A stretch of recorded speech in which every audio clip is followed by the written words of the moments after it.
Hey guys, in this video, I will show you how to link Steam to Marvel Rivals account.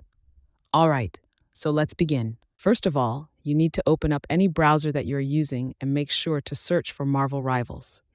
Then go to their official website.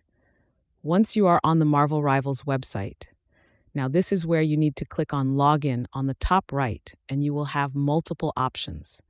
But the option that you need to go for is Steam, so simply click on it. Now what you need to do is simply sign in with your Steam account. This will enable you to connect your account with Marvel Rivals, and then you can log in with the same account on your Marvel Rivals application on your PC. This will allow you to save your progress. So that's basically how you can link Steam to Marvel Rivals account. So that's all for this video. Consider subscribing if you find it helpful, and I'll catch you in the next one. Thanks.